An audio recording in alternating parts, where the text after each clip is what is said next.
Hello साथियों, नमस्कार। आज मैं एक महत्वपूर्ण टॉपिक पे आप सभी से बात करने आया हूं और आज का टॉपिक है आराम की गुलामी या सम्मान की सादगी। जी हाँ दोस्तों, आज के टाइम में हम विदेशी सामान में डूबे जा रहे हैं। इसका मतलब ये है कि हम आयात पे निर्भर होते जा रहे हैं और ज्यादातर अमेरिका या चीन पर।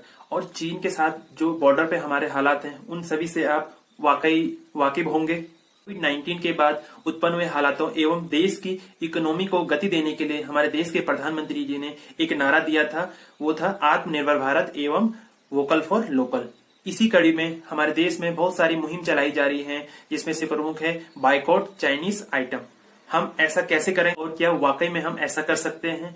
इसका आसान सा जवाब दिया है सोनम वांगचुक सर ने। जी हाँ, ये वही व्यक्ति हैं जिनके नाम पे 3 इडियट जो मूवी है वो बनी है।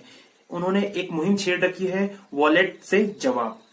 इसमें उन्होंने बताया है कि हम कैसे चाइनीज जो सॉफ्टवेयर है और हार्डवेयर है उनका बहिष्कार कर सकते हैं। जो चाइनीज सॉफ्टवेयर है आपके फोन या पीसी में है उसको विद इन 1 वीक आपको रिमूव करना चाहिए, और जो हार्डवेयर है जब तक वो आपकी यूज का है या जब तक उसका अल्टरनेटिव आपको ना मिल जाए जो कि स्वदेशी हो, तब तक आप उसको यूज करते रहिए। ऐसा नहीं कि आपको आज ही सारे दूसरे हार्डवेयर खरीदने हैं, ऐसा नहीं। जब तक आप उसको यूज कर सकते हैं तब तक यूज करिए। उसके बाद आप उसका जो दूसरा आपको न्यू हार्डवेयर चाहिए होगा वो स्वदेशी खरीदें। कुछ लोगों का तर्क है कि सरकार क्यों चाइना से इंपोर्ट करती है या उनके साथ क्यों व्यापार करती है, या फिर जब अगर वहां से कुछ सामान हम इंपोर्ट करते हैं तो उस पर कस्टम ड्यूटी बढ़ाकर उस सामान का प्राइस हाई किया जा सकता है जिससे कोई ना खरीदे। दोस्तों, जो भारत है वो इस समय WTO का सदस्य है, वर्ल्ड ट्रेड ऑर्गेनाइजेशन, और इसके कुछ नियम और शर्तों के अधीन भारत बंधा हुआ है। इसके तहत अगर हम चाहें तो कस्टम ड्यूटी को एक हद तक बढ़ा सकते हैं, और इससे होगा ये कि ट्रेड वार छिड़ने के चांसेस हैं, जैसे कि चाइना और अमेरिका में इससे पहले हो चुका है। और हम इस स्थिति में बिल्कुल नहीं है कि हम कोई ट्रेड वार में शामिल हो पाए। अगर हम स्वयं ही विदेशी सामान खरीदना बंद कर दें तो ये सब संभव है।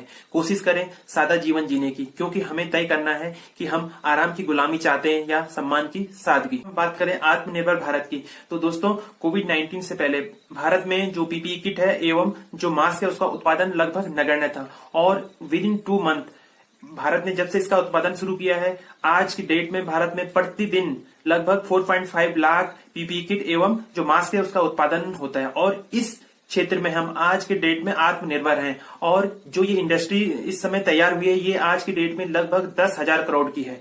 वोकल फॉर लोकल का उदाहरण है छत्तीसगढ़ महिलाओं ने महुआ फ्लावर, जो कि वाइन बनाने के लिए यूज होता है, जिसको कि देसी दारू भी कहा जाता है, से हैंड सैनिटाइजर बनाया है, और न खुद बल्कि बहुत से लोगों को इस महामारी से बचाया है। और इस हैंड सैनिटाइजर की शुरुआत वैसी ही है जैसे इंडिया में अमूल दूध की हुई, और जो आगे चलकर इंडिया में श्वेत क्रांति के नाम से जाना जाता है। साथियों, ये सभी चीजें नेगेटिव नहीं है, इसलिए वायरल नहीं होती है और ना ही आप तक पहुंच पाती है। वर्तमान में 1000 से ज्यादा कंपनियां चाइना से शिफ्ट करना चाहती हैं, और इनमें से 200 से ज्यादा कंपनियां ऐसी हैं जिनका या तो ऑफिस यहाँ पे है इंडिया में या फिर उनका मैन्युफैक्चरिंग प्लांट है, और ये अब अपना जो कंप्लीट जो ट्रांसफर है वहां से इंडिया में चाहती हैं। तो अब सवाल उठता है कि क्या हम तैयार हैं? ये भी सच है कि हमारे पास चाइना जैसा इंफ्रास्ट्रक्चर नहीं है, ना ही उनके जैसा स्किल्ड लेबर है, बट हमें इस मौके को भुनाने के लिए अपनी इन कमियों पे काम करना होगा, और ऐसा हम पहले भी करते आए हैं। जैसे कि 2014 से पहले हमारे देश में जो मोबाइल मैन्युफैक्चरिंग प्लांट थे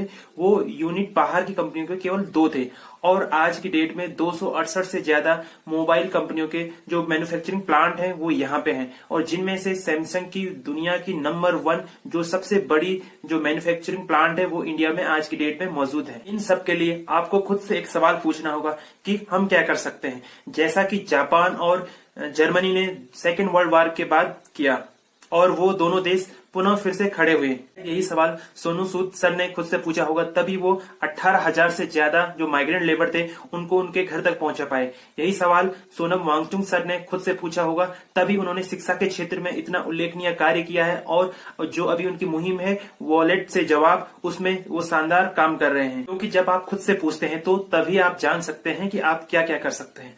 और अंत में 2 लाइनें राष्ट्र कवि मैथिली शरण गुप्त की आप सभी के लिए। भरा नहीं जो भावों से, जिसमें बहती रसधार नहीं, वो हृदय नहीं पत्थर है, जिसमें स्वदेश का प्यार नहीं। धन्यवाद।